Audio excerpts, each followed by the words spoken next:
this edition of the Rev Cooks, a classic family recipe that's got a lot of different ingredients, almost entirely from scratch. The chicken gyro with a nice pillowy homemade naan, some chicken, homemade tzatziki, homemade hummus. You can't go wrong.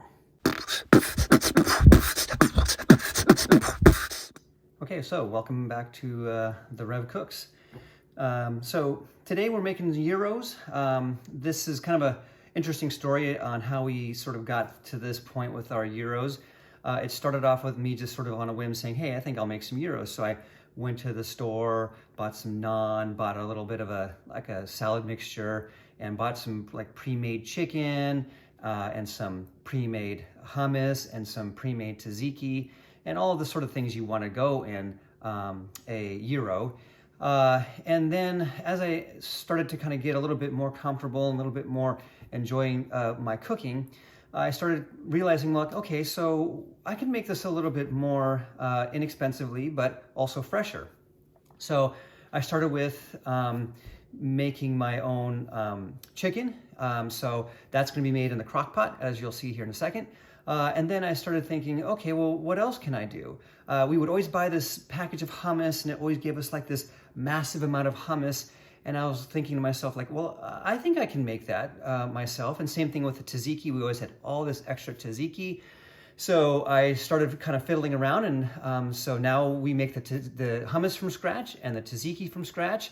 And the chicken, as I said, is made from scratch. And then I got to a point where I'm like, well, okay, I've done all this. I might as well dive into making the naan. So I also make the naan from scratch. So in this particular video, we're going to concentrate on the chicken, which is the meat of the gyro. You can use other kinds of meats, but chicken is for us a nice lean meat, and it plays well with the other flavors. And we'll focus also on making the hummus and the tzatziki. All that's going to be made from scratch.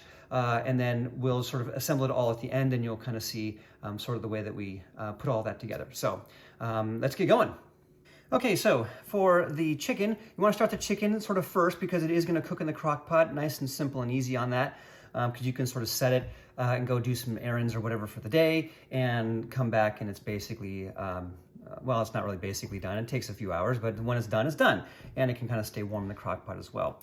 So the first thing we're going to do here is it does say in the recipe to use half of a yellow onion, but this is an incredibly small yellow onion, so I'm going to use the whole thing plus, you know, hey, what's the difference? We might as well have more onion the better, right? We love onions. I don't particularly love raw onions. Some in the family actually do, but that's not me. So we're just going to slice this onion. It's not going to be a dice. We're going to slice it. So let's kind of just get these outer layers off as usual. And what we're going to do is we're going to line the bottom of the crock pot with the sliced onion. And then we're going to put the chicken on top of that and all the other lovely little dressings and whatnot. So as I said, this is just a sliced onion here. So we'll go ahead and slice this guy. You know, there doesn't have to be anything super fancy, just a nice, decent slice on that. Okay. And same thing as I said, depending on the size of the onion or how much onion you want, you might want to really just only use a half, but this onion is a relatively small yellow onion. Okay, so got the guy sliced up nice and easy. So we take our crock pot. So I'm using a rather large crock pot here. You can get a smaller one if you'd like. It doesn't really matter, obviously, but this is the one we have. It fits the piece of chicken that I'm going to utilize. But if you have a smaller one, the better. We have a large crock pot. I don't know the exact size of this, but this is one of the big guys. And I also have a smaller one I use for other things. But in this case, we're using this one. So you take those onions, pop them in that crock pot. You're going to sort of break them up a little bit, and you're going to just sort of line the bottom of that crock pot with your onions kind of like that. Okay? So then what you're going to do is you're going to place your chicken. I'm using a piece of frozen chicken breast here. You can use a raw one. It just takes less time to cook. With the frozen one, I feel like gives it a little bit longer for all the other flavors to sort of like permeate the meat. But however you want to do that is certainly obviously okay. So you place the chicken on top of the onions like so, and then you make the little dressing you're going to pour on top of that. So let me go ahead and put this aside and we'll work on the dressing to pour on the top. Okay, so I just realized I forgot to mention exactly how much chicken I'm using here. I'm using a ½ pound of chicken. This obviously scales very well. ½ pound for us seems to work really well for, again, a family of 4. But we always have kind of a lot of leftovers, which doesn't seem like a lot, but it really does produce a lot of leftovers because the salad that we use with it is good size, and the tzatziki and hummus make kind of a lot. So you have plenty of leftovers here. So for the dressing we're going to put on top of the chicken, we're going to start with a ½ cup of chicken broth. So when you open your chicken broth, obviously you can use your own chicken broth if you make it from scratch, or you just open the one side and then poke a little hole on the other side so that you have a nice little way for it to breathe through. So when you measure your chicken broth, you want to make sure that you properly do the meniscus here. So if you look under, you got to look just under the little bowed section, make sure it's there. It doesn't have to be perfect, but you know, we like it to be somewhat precise. And then you can go ahead and just save that chicken broth for something else, pop it in the freezer if you're not going to use chicken broth for a while or whatever. So ½ cup of chicken broth. Then to that we're going to add 1/2 tablespoon of your oil of choice. I like to use avocado oil for most of the things that I do. A lot of people like, obviously, olive oil, extra virgin olive oil or whatever. I like the flavor of avocado oil. It doesn't have a lot of flavor, and that's kind of why I like it. And I think it's a nice, healthier alternative to some of the other oils on the market, okay? So to that, we're gonna also add, we've got some garlic powder. We want ½ teaspoon of garlic powder, so kind of ½ teaspoon of that guy there. ½ teaspoon of paprika. Again, doesn't have to be perfect, but we have to kind of make it a nice little combination there. And then we're going to add to that 1 teaspoon of dried oregano. So it's a ½ teaspoon measure. Notice I'm using the same measuring for everything. So that's a half, and then that's a whole of the dried oregano. Okay. And then some salt and pepper to taste. So I kind of like a lot of pepper, so I'm going to go ahead and grind up a good amount of pepper on this guy. I always like the fresh ground pepper. You know, it sort of gets the flavor a little bit better than pepper that's pre-ground because it kind of sits there and loses its taste or whatever. So I add kind of a decent amount of pepper there. And then salt just depends on your preference. Since we use a low sodium chicken broth in this family, I just add a little bit salt in that, or you can go without the salt. Not a lot of salt needed. It's got a lot of flavor already. And then we mix this guy up. Give it a nice little stir there. Okay. And then we're gonna take, and we just simply pour this guy on top of the chicken here. It's not a lot of liquid. Since the chicken is frozen, it will release some liquid as it cooks, which will also help everything cook down. And so will the onions. All of that will release some moisture as we go. So that's ready to go. We're going to go ahead and put that in our crock pot guy there, and then turn it on to low and let it sit. You're talking about 4 to 6 hours, somewhere in that range. What you want to do is you want to kind of look at it and sort of test it a little bit. It should shred pretty easily and nicely when it's done. And then when it's done, you can just turn it on low, or not low, but you can turn it on warm and just let it sit until you're actually ready to eat the rest of the meal, okay? So that's the chicken part of that. So next up, let's take a look at how to make the hummus. Okay, so let's get after the hummus here. So what we're gonna use to make the hummus is through food processor, a good old-fashioned Cuisinart. This guy, as you can tell, has had some miles on it. We actually got this Cuisinart when we got married, which was decades ago, and the guy's still running, so good quality stuff is always hard to come by, so I'm pretty happy that this guy's still going. For the hummus, you're gonna need either garbanzo or chickpeas. We got garbanzo beans, we do low sodium. You can always add more salt if you think it's not salty enough. So either one of the chickpeas or garbanzos, they're the same thing, whatever brand you like. This is just what Mrs. Rev Blake Dog got this week when she went to the store. All good, doesn't matter to me.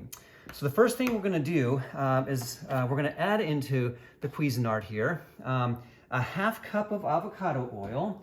So let's get this guy in here. So here's our avocado oil, or oil, olive oil, whatever you like. As I said before, I prefer avocado oil. So, sorry, not a half cup. This is a quarter cup. My bad on that. So quarter cup of avocado oil here. And then a quarter cup of lemon juice. So our hummus is actually very lemony. If you prefer it to be not as lemony as this recipe, you can cut the lemon juice out and insert tahini. Typically, hummus contains tahini. I'm too cheap to buy tahini. It's kind of expensive, but you can substitute more water or tahini in for the lemon juice. You sort of make the combination that you like. We like this kind of lemony. It's really just used for this.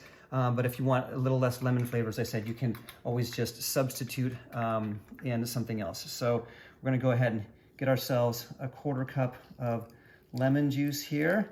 So never mind a little bit of a mess I'm making. But this was a lemon I used for something else the other day, so it's not a full lemon. Fortunately for us, we've got the most amazing lemon tree in our yard here, so if I run out of lemon, I can just go grab another lemon. But if you don't do that, if you don't have a lemon tree in your yard, like most people do not, you can always just make sure you buy several lemons at the store and kind of keep them on hand. It's good for lemon water or other recipes. So as you can see, that didn't quite make a quarter cup of lemon juice there. So I'll just take another lemon from our tree outside and juice that guy. So we'll get ourselves a nice quarter cup of lemon. I suppose you could buy lemon juice at the store, but whatever works for you, not a big deal. So there are a quarter cup of lemon. Put that into the food processor as well, okay? What we're gonna do is we're gonna blend this guy for a minute in our Cuisinart, and then we will scrape the sides and then do it for 30 seconds more. So here we go. Ready? We're gonna go ahead and blend this guy, and I'm gonna start it, and then we'll check back in just a second. Okay, so it's been a minute. We're gonna go ahead and turn this guy off here. Gonna open it up. You can see as my timer goes off. Hold on, let me stop that guy. Yeah, we're done here. Okay, so as you can see, it kind of like makes it a little bit of a frothy sort of, not super frothy, but we're gonna go ahead and scrape down the sides a little bit here. So we're just kind of taking that lemon juice and whichever oil you like and sort of just making a little bit of a mess out of it. Maybe scrape some of that stuff off the top there. Okay. And then we're gonna go ahead and whip it up for 30 more seconds, okay? So, off to the races, 30 seconds, here we go. So this recipe, I'll just sort of ramble a little bit while we wait for this guy. This recipe we really do love. Got a nice, rich, fresh ingredients, and most all of it is made from scratch, which we kind of like a lot. So I don't know if you're catching any of this because it's pretty loud, but whatever. So we're whipping this guy up. The next thing we're gonna do is we're gonna add some spices into it and then start putting in the garbanzo beans. We don't do that all at once, we do it in pieces, okay? So there's our 30 seconds on that. Stop my timer. Okay, so looks pretty good here. Oh yeah, look at that. So it's got kind of this nice little, almost a, not foamy, but a sort of a milky looking texture to it. Which means that stuff is all mixed up nice and delicious. So we're gonna go ahead and scrape those sides down again here. If you don't have a food processor, it's kind of hard to do this without one because you really need to beat to death the garbanzos when we get to that point. So maybe invest in one. You don't have to have one that's this big. As I said, this was like a wedding present, so we just happen to have one that's this big.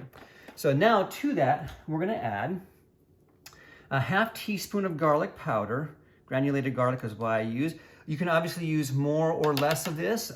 If you want super garlicky hummus, you can add more. If you want it to be less flavored garlic, then that's fine too. And then a half teaspoon of cumin.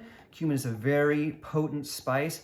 So again, if you want it to have more or less flavor than that, feel free to alter that as you go. Okay, so we're gonna add that in there, and then we're gonna whip the guy for another 30 seconds, just to get it all incorporated and mixed up nice. Okay, that's 30 seconds later. All right, so take a look here. Yeah. Oh, it smells so good. Okay, so we're making progress. The hummus is a little bit of work, but that's totally fine. Nice and fresh. Can't really beat nice fresh hummus, okay? So now, here's the critical step to this. We're gonna add only half of the garbanzo beans in. So it doesn't have to be perfect, just roughly half of the can of garbanzo beans. So that's roughly half there, as you can kind of see, okay? And then we're gonna go ahead and pop that lid back on. And then we're gonna whip this guy for about a minute and then scrape the sides, add the rest, and keep going. So, okay, ready? Let's go. Minute on the clock. All right, that's a minute. So, again, my timer.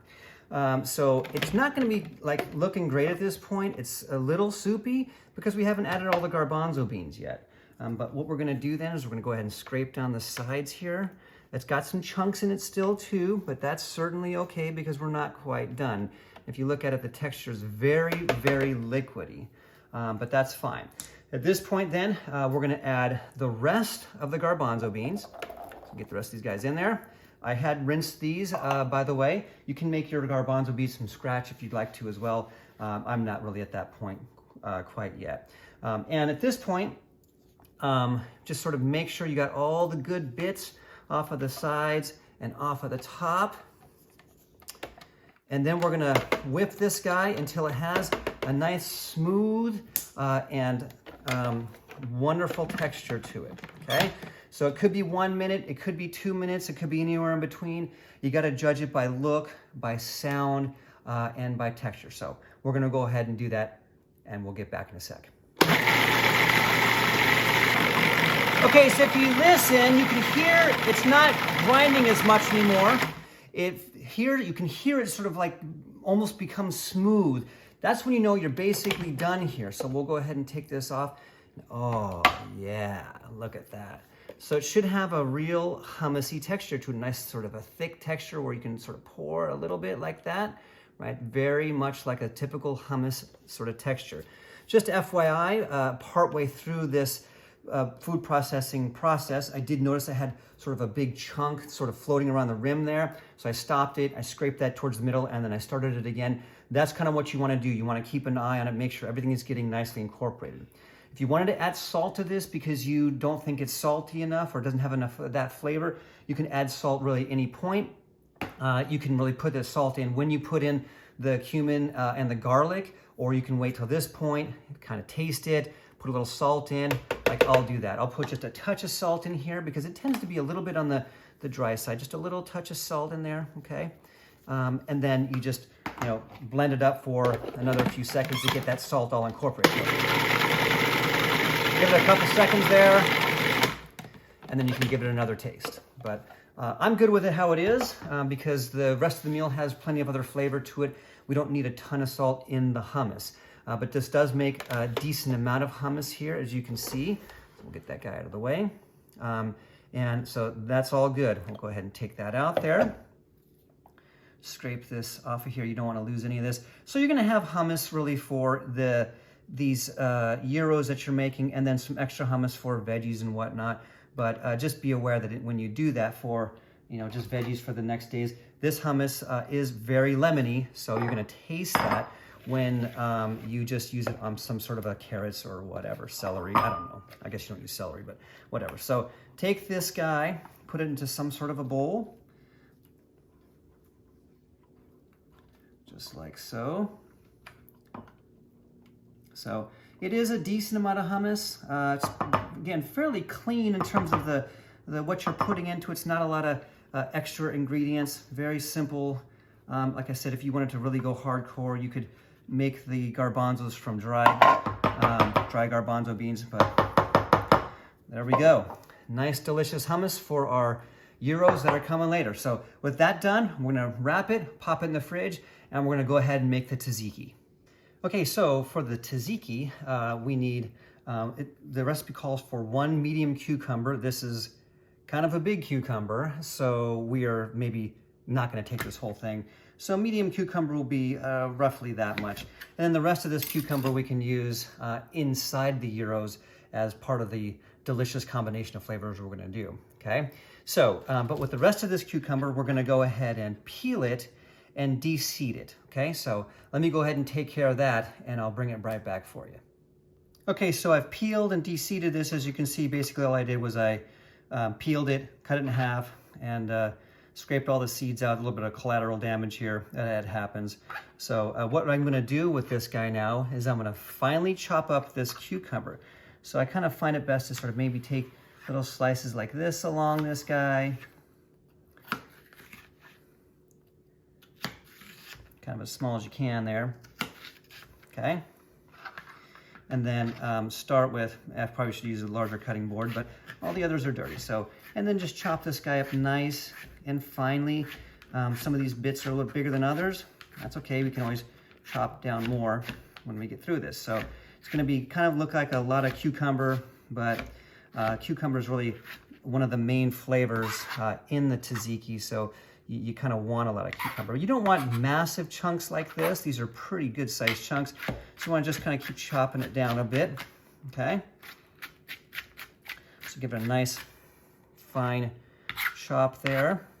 And you kind of keep working it until it gets down to sort of a pretty small texture on this cucumber. So little bits and pieces, you know, just kind of keep chopping. Chopping.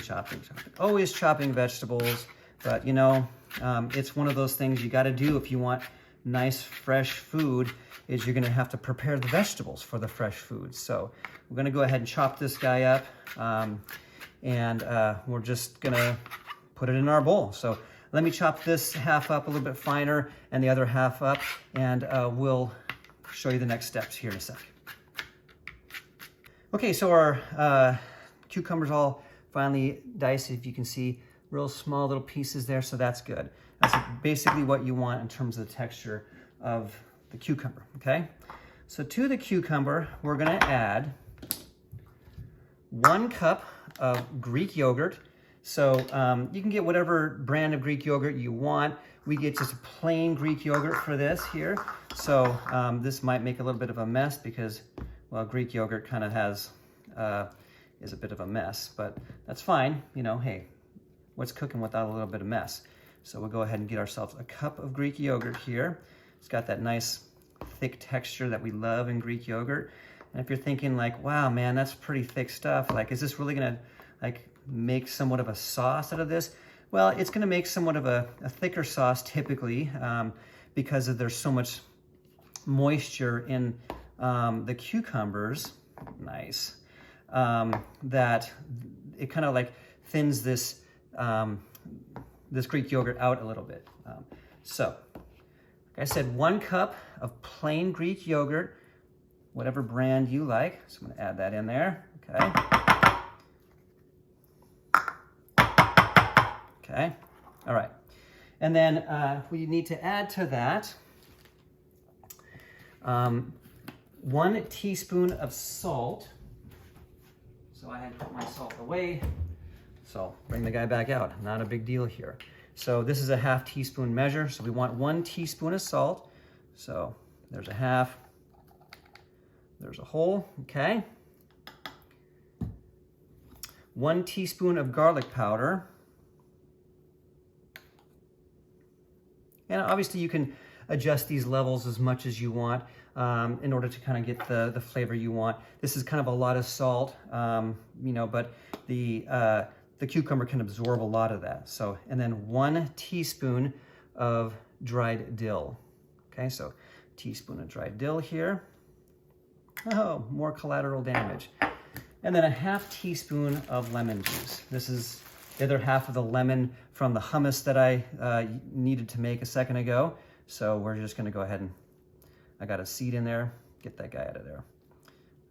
So half teaspoon of lemon juice. There was a little bit of a overflow there, but there are worse things in the world than too much lemon. Okay, so mix all this stuff together here.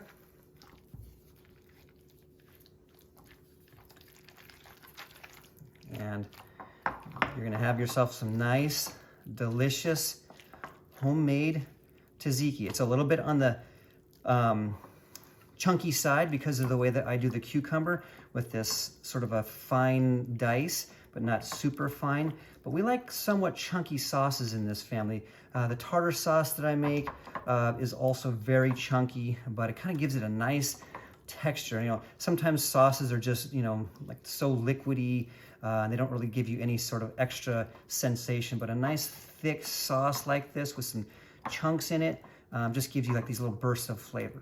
Okay, so there is our tzatziki sauce. So it's a little bit on the thicker side, but it's not, you know, that's okay because we're not like drinking this, right? You're gonna use it in your gyros. Okay, so that's the tzatziki. We'll wrap this guy up with some plastic wrap, toss them in the fridge until we're all ready. So at this point, we got our chicken cooking in the crock pot. We got the hummus and the tzatziki ready to go. So all we would need to do at this point is make the homemade naan, which is not going to be this video. That's another video. And once the chicken's done, we toss together the salad part of that, what other ingredients we want, and we make our lovely and wonderfully delicious homemade gyros. So I'm going to pop this in the fridge, and we'll check back in when we're ready for assembly. Okay, so we're a couple hours in on this chicken, just as a little update here. And you can see it's not really frozen anymore. You can tell that because of the fact that it's not got that pink quality. So it's cooking from, you know, all sides, and you can see there's a lot more liquid in there than there was before. So this guy is cooking away, and once it's done, we're just gonna shred it and sort of put it back in there and mix it all together, and then we'll be ready to assemble our gyros. All right, so we're 4-ish hours, maybe a little more into the chicken here. It looks like it's ready. I just sort of took a quick look, see all that nice steam coming off of there. Really all you need to do now is you just take a couple of forks and you're just gonna sort of pull this chicken apart, you know, shredding it basically, nice fine shreds here. If you notice, the onions are about ready also. And if it's not totally ready, the chicken, that's okay. You shred as much as you can here. And it's gonna continue to cook because you can always just kind of keep it going longer, a little bit longer if you need, because, you know, crock pots they vary in temperature and whatnot. So we're just gonna shred up this chicken here into sort of nice little pieces. And you can, of course, take it out of the crock pot if you'd like to shred it that way, you know, on a cutting board or something, so that it's not around this heat. But, you know, you're just gotta get it all shredded up nice here. And there we go, into sort of bite-sized pieces. And you're gonna know if it's done because obviously it's, you know, it's nice and white on the inside there. So that's how you know it's done. So sorry for the squeaking on the bottom of the crock pot here. So once you get that guy all shredded up, you're just gonna sort of give this a nice little stir, incorporate all the onions together with the chicken. So it makes a nice sort of obviously I got a little more shredding to do here. You can kind of see that when you're mixing it all together. But once you have that all done and mixed together, you got this nice sort of oniony, Mediterranean style chicken for your gyros. Oh man, look at that. So they're just so delicious and so yummy and so clean too. It's just the chicken and some other raw and spices and some onions and raw spices. So we're good to go there. So what I'm gonna do is I'm gonna go ahead and turn this guy into warm, and then in the meantime, I'm gonna get all the rest of my ingredients together, just bring them all together, and we'll build our gyros, and we're gonna have a delicious meal. Okay, so we got all our pieces and parts ready. We're also gonna add to this Mediterranean salad. We just kind of buy it in a bag, so it's this Mediterranean crunch. But if you want to do something a little bit more, you know, from scratch, it's basically just some romaine, some feta cheese, slivered carrots, and you know, like some purple cabbage and whatnot. So you can do that, and with a little balsamic vinegar. We find that that's a pretty good combo, but I just buy this at the local store because it works simple and easy. And I mean, I put a lot of effort into this meal already, so I don't need to do that. So take one of your homemade naan. If you did that, I made these a little bit earlier today. We have, remember, our homemade tzatziki here and our homemade hummus here, okay? So you can put these things on in whatever order you like. I sort of like to start with some of the hummus there. So put a little bit of swipe of hummus on that bad boy there, okay? And then maybe next up, a little bit of that tzatziki sauce. Oh man, look at that, it's gonna be delicious, all right? And then we're gonna take our chicken, our lovely chicken that's now finished over here. So I'm gonna grab some of this guy here. Just get a little bit of that chicken. So we'll do this way. So take some of that chicken and some of the onions, and oh man, look at that lovely goodness there. Okay, pile that stuff on there, all right. Then I'm gonna finish this off with a little bit of that Mediterranean salad, like I said, like that there. Here's the rest of that cucumber that I used to make the tzatziki. Remember I told you we'll slice it up, so we're gonna take a couple slices of that stuff right there, put those guys on there. And then we're gonna finish it off with a few Kalamata olives. These guys really give a nice flavor pop in these gyros. So chicken gyros, you can kind of vary how much of this you put on there. You can put a little bit of feta cheese on there. We don't typically put any feta cheese because there's some feta inside of the salad already. So we just fold that guy up like that. Makes a little bit of a mess when you eat it. Serve it with some fries or whatever you want on the side. So there you go. Chicken gyro, delicious explosion of flavors that is really just something you gotta do. It's a lot of ingredients, a lot of scratch ingredients, but I mean, it's almost completely scratched, and you know, you really can't ask for something better than that. So this is, like I said, something you gotta do. Well, there you go. Homemade gyros. Almost all fresh scratch ingredients, from the chicken to the hummus to the tzatziki, even the naan can be made from scratch. Wonderfully delicious thing that is an instant family favorite around here. So until next time, enjoy. A Rev Blake Dog production.